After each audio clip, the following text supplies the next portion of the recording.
Hello students, welcome to the channel rejoice education.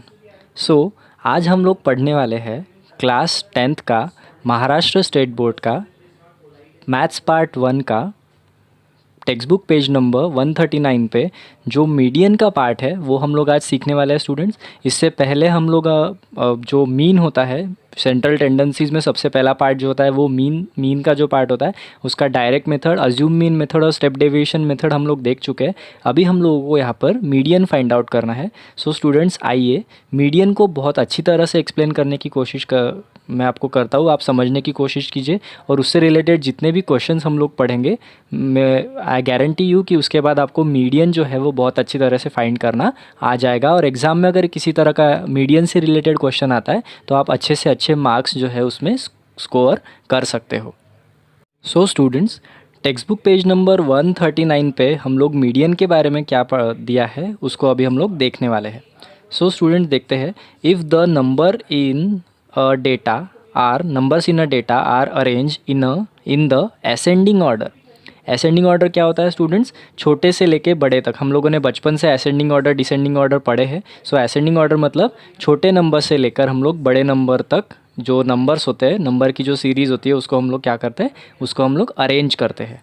The number eight the middle position, सबसे बीच वाला जो number होता है उसको हम लोग यहाँ पे जो इज़ कॉल्ड एज मीडियन, उसको हम लोग यहाँ पर मीडियन बोलते हैं। मीडियन जो है वो किस तरह से और क्यों फाइंड किया जाता है, सबसे पहले हम लोग मीडियन फाइंड करने का एक रियल लाइफ एग्जांपल यहाँ पे सीखेंगे। उसके बाद ही मीडियन के जो सॉल्व्ड एग्जांपल्स है जो page number text book page number 139 पर दिए हुए उसको हम लोग पढ़ेंगे। सबसे पहले हम लोग देखने वाले हैं कि रियल लाइफ में मीडियन का इस्तेमाल हम लोग किस तरह से कर सकते हैं। मीडियन को अच्छी तरह से समझने के लिए हम लोग एक रियल लाइफ एग्जांपल देखते हैं स्टूडेंट्स। ये एग्जांपल है एक शू सेलर का, एक जूते बेचने वाला एक पर्सन है जो जूते बेचता है। उसके पास देखिए, उसने अगर 100 रुपये के 10 शूज़ बेचे हैं, 200 रुपीज़ के अगर वो 10 शूज़ बेचता है, उसके बाद 300 रुपीज़ के भी वो 10 शूज़ बेचता है, उसके बाद 400 रुपीज़ के वो 10 शूज़ बेचता है और 500 रुपीज़ के भी वो 10 शूज़ बेचता है। हम लोग यहाँ पर टोटल लगाने की कोशिश करते हैं कि वो टोटल कितने पैसे कमाता है। देखिए यहाँ पे 100 इंटू 10 यहाँ पे हो जाएगा 1000, यहाँ पे हो जाएगा 2000, यहाँ हो जाएगा 3000, यहाँ हो जाएगा 4000, यहाँ हो जाएगा 5000। इस तरह से वो जो शू सेलर है उसने इतने पैसे यहाँ पर कमाए हैं। हम लोग स्टूडेंट्स इन सबको हम लोग क्या कर देंगे, यहाँ पे ऐड कर देंगे। सबको ऐड करने के बाद मैंने देखा, हम लोगों को पता चलता है कि यहाँ पर देखिए 3000 प्लस 3000 6000 प्लस 4000 10,000, मतलब इस सब की टोटल जो है स्टूडेंट्स वो टोटल आई है 15,000।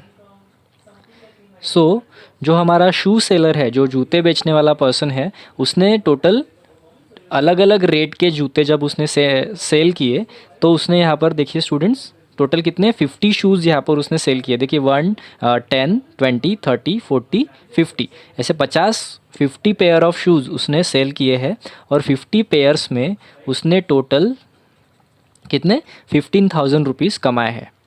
लेकिन स्टूडेंट्स यहाँ पर एक प्रॉब्लम है। देखिए उसके पास जो यहाँ पर कस्टमर्स आते हैं वो कस्टमर्स जो है वो एक जैसे कस्टमर्स नहीं होते।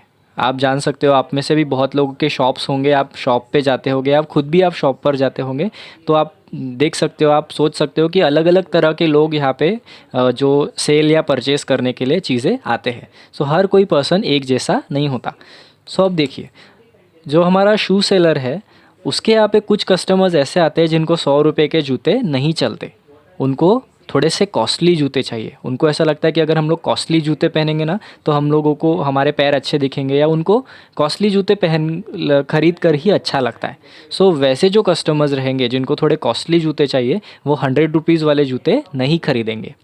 उसके बाद कुछ कस्टमर्स ऐसे रहेंगे जो ज़्यादा महंगे जूते यहाँ पर ख़रीद नहीं सकते, उनके पास उतने ज़्यादा पैसे नहीं है कि उतना उनका बजट नहीं होगा कि शायद वो 500 रुपीज़ के जूते खरीद पाए, या वो 400 रुपीज़ के जूते भी नहीं खरीद पाए।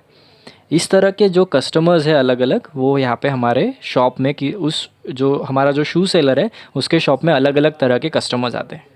तो अगर अब ऐसा होगा जिसको 100 रुपये का जूता ख़रीदना है वो कस्टमर जो है वो ₹100 या ₹200 का जूता खरीदने वाला जो कस्टमर है वो 500 वाला जूता नहीं लेगा। और जो कस्टमर 500 और 400 के जूते ले सकता है, उस कस्टमर को जो कम रेट वाले जूते हैं वो अच्छे नहीं लगेंगे। तो इस तरह से अभी जो हमारा शू सेलर है, तो ये, लेकिन कस्टमर तो वापस नहीं जाना चाहिए, कस्टमर भगवान होता है, आप लोगों को पता है।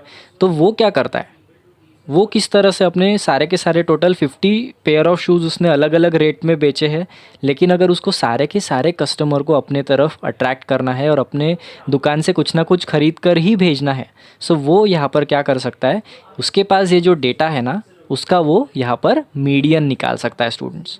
सो मीडियन मतलब मीडियन क्या होता है, जब डेटा जो होता है, हम लोगों ने देखा कि जब हम डेटा को असेंडिंग ऑर्डर में, अरे मतलब देखो शूज़ के जो कीमत है, जो प्राइस है उसकी, हम लोगों ने उसको क्या किया है, असेंडिंग ऑर्डर में यहाँ पर अरेंज किया है। सो असेंडिंग ऑर्डर में अरेंज करने के बाद हम लोगों ने सबसे मिडल मोस्ट, यहाँ पे सबसे मिडल मोस्ट नंबर कौन सा है, 300।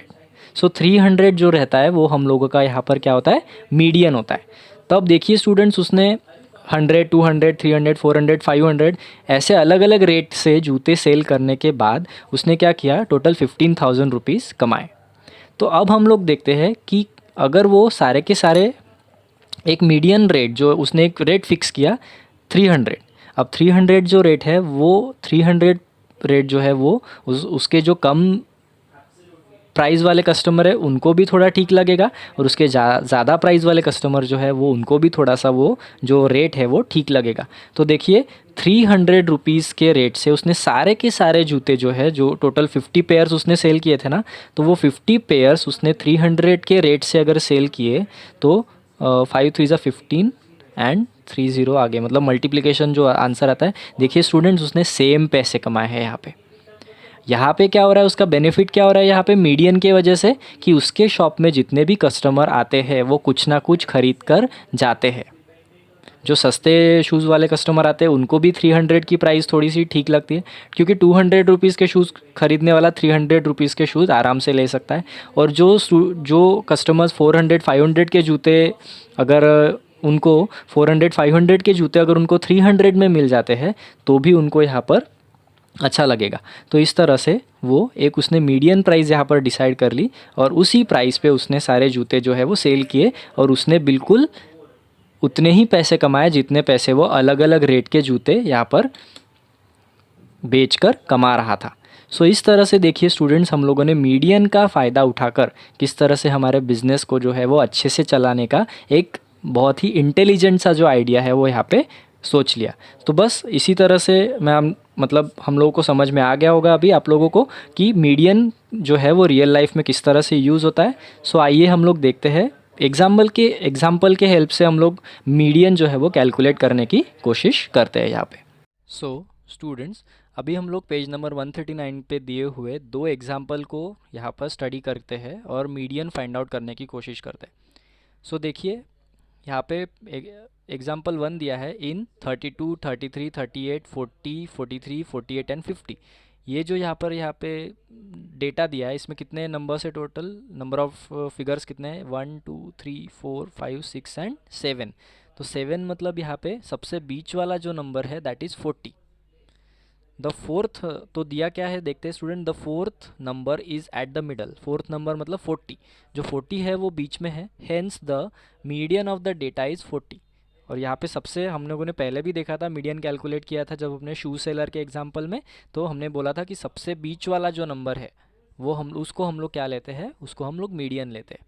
सो यहाँ पे जब ऑड नंबर होता है, जो डेटा जो होता है वो जब ऑड नंबर्स में दिया होता है, तो हम लोग जो मिडल मोस्ट नंबर होता है उसको हम लोग क्या लेते हैं, मीडियन लेते हैं। इसके बाद अभी हम लोगों को देखना है एग्जाम्पल नंबर 2। एग्जाम्पल नंबर 2 में हम लोगों को डेटा दिया है, और हाँ, ये जो क्वेश्चन नंबर 1 जो है इसमें जो डेटा है वो अभी हमको असेंडिंग ऑर्डर में ऑलरेडी अरेंज करके दिया है। लेकिन अगर कभी कभी आपके सामने अगर ऐसा एग्जांपल आ जाता है कि जिसमें आपको जो डेटा है वो असेंडिंग ऑर्डर में दिया नहीं है, वो शफल्ड अप है, इधर उधर से दिया हुआ है, तो आपको उसको सबसे पहले असेंडिंग ऑर्डर में अरेंज करना है। उसके बाद उसका जो मिडल मोस्ट नंबर रहेगा उसको हम लोग मीडियन लेंगे। आफ्टर दैट एग्जाम्पल 2 हम लोग देखते हैं। इन 60, 61, 62, 65, 66, 68, 70 एंड 74 एंड 75। तो टोटल 1, 2, 3, 4, 5, 6, 7 और 8 ऑब्जर्वेशंस यहाँ पर है स्टूडेंट्स। सो 8 ऑब्जर्वेशंस में से the number of scores is 8। Total 8 scores है यहाँ पे, दैट इज़ इवन। अब ये नंबर ऑफ स्कोअर्स जो है वो इवन है। So therefore the fourth and the fifth numbers are at the middle. तो सबसे पहले देखिए फोर्थ नंबर है कौन सा 66 और फिफ्थ नंबर है 68। Fourth number is 66 and fifth number is 68। तो हम लोग इन दो नंबर्स को लेंगे और उनका जो मीन आएगा, उनका जो मीन उनको प्लस करेंगे और उसको 2 से डिवाइड, मीन जैसे हमने देखा है मीन किस तरह से कैलकुलेट करते हैं, उसका जो मीन रहेगा that mean will be the median of the data, जिसका जो फिगर्स है वो हम लोगों को टोटल इवन फिगर्स दिए हैं। ऑड फिगर में तो हम लोगों को कोई प्रॉब्लम नहीं जाता, हम लोग मिडल मोस्ट नंबर निकाल लेते हैं। लेकिन जब इवन नंबर में डेटा होता है तो हम लोगों को बीच के जो 2 नंबर्स होते हैं उन 2 नंबर्स का यहाँ पर क्या करना पड़ता है, मीन निकालना पड़ता है। और उस 2 नंबर के मीन को हम लोग यहाँ पर मीडियन बोलते हैं। So now students we are on the page number 140। Page number 140 पे हम लोगों को median for group frequency distribution देखना है। So median for group frequency distribution क्या होता है हम लोग देखते हैं। When the number of scores in a data is large it is difficult to arrange them in ascending order. मतलब कभी कभी हम लोगों को बोल सकते हैं कि 100 लोगों का, 150 लोगों का आप लोग डेटा कलेक्ट करो, 100 लोगों की हाइट का, 100 लोगों के वेट का, 100 लोगों के एग्ज़ाम के मार्क्स का। सो हमको डेटा कलेक्ट करने के लिए बोल सकता है। लेकिन 100 लोगों को 100 नंबर्स, 100 लोगों का अलग अलग जो डेटा रहेगा वो 100 अलग अलग नंबर्स आएंगे। उन नंबर्स को किसी एक पर्टिकुलर असेंडिंग या डिसेंडिंग ऑर्डर में लगाना हमारे लिए थोड़ा सा मुश्किल हो जाता है। सो उस चीज़ से बचने के लिए हम लोग यहाँ पर median for group frequency distribution एक नया तरीका है जिससे हम लोग मीडियन फाइंड आउट कर सकते हैं। In such a case the data is divided into groups. अभी इसमें हम लोग क्या करते हैं, जो डेटा होता है उसको पर्टिकुलर ग्रुप्स में डिवाइड कर देते हैं। So let us study with an example how the median of group data is found. So जो ग्रुप डेटा होता है उसका मीडियन हम लोग किस तरह से फाइंड करते हैं हम लोग यहाँ पर देखेंगे। द स्कोर्स, यहाँ पर देखिए स्कोर्स जो है हम लोगों के 8, 6, 10.4, 11, 15.5, 12, 18 are grouped in following table. इस तरह से यहाँ पे हम लोगों को ग्रुप दिए हुए और यहाँ पे हम लोगों को टैली मार्क्स लगाने हैं, उसकी फ्रीक्वेंसी लिखनी। तो यहाँ पे देखिए 6 to 10 एक ग्रुप है, यहाँ पे क्लास है, उसमें देखिए 6 यहाँ पे आता है, इसके अंदर आता है। तो यहाँ पे हम लोग एक टैली मार्क देंगे। उसके बाद 6 से लेके 10 तक कौन सा नंबर आता है, 8 आता है, तो उसमें हम लोग दूसरा टैली मार्क देंगे। उसके बाद 10.4 जो है वो 10 से बड़ा है तो वो उसके लिए, लेकिन यहाँ पे 11 है। सो पॉइंट वाले नंबर के लिए यहाँ पे कोई भी क्लास अवेलेबल नहीं है। उसके बाद 11 जो है 11 के लिए मैं यहाँ पे एक टैली मार्क लगाता हूँ। और उसके बाद 15.5 के लिए भी कोई भी यहाँ पे जगह नहीं है क्योंकि सारे क्लास जो है वो उसमें पॉइंट वाला क्लास कोई भी नहीं है, इसलिए 15.5 भी यहाँ पे किसी भी क्लास में नहीं आएगा। ठीक है, क्योंकि वो 15 और 16 के बीच का नंबर है जो कि 2 अलग अलग क्लास में आते हैं। सो यहाँ पे 15 भी नहीं ले सकते। उसके बाद 12 जो है वो 11 to 15 के क्लास में आता है। यहाँ पे एक और लाइन हम लोग एज अ टैली मार्क लगाते हैं और उसकी फ्रीक्वेंसी 2 लिख देते हैं। उसके बाद 16 to 20, तो 16 to 20 में यहाँ पर देखिए 16 to 20 में एक नंबर आया है जो कि है 18। सो यहाँ पे एक हमने टैली मार्क लगाया उसको और यहाँ पे उसकी फ्रीक्वेंसी 1 लिख दी। लेकिन आप लोगों को एक चीज़ समझ में आई होगी स्टूडेंट्स यहाँ पे कि कभी भी अगर जैसे पॉइंट, जो हमारी हाइट होती है, हाइट भी कभी कभी पॉइंट में आ सकती है। कभी कभी हमारा जो वेट होता है, हमारा जो वज़न होता है, उसका भी डेटा कभी कभी पॉइंट में आ सकता है। ऐसा ज़रूरी नहीं है कि हर किसी पर्सन का वज़न जो है वो 60 kg ही होगा, वो 60.5, 60.4, 60.3 kg भी हो सकता है। सो इसलिए ये पॉइंट वाले जो नंबर्स होते हैं, इन पॉइंट वाले नंबर्स का हम लोग को क्या करना है, उसके लिए हमारे पास एक पर्टिकुलर सॉल्यूशन है।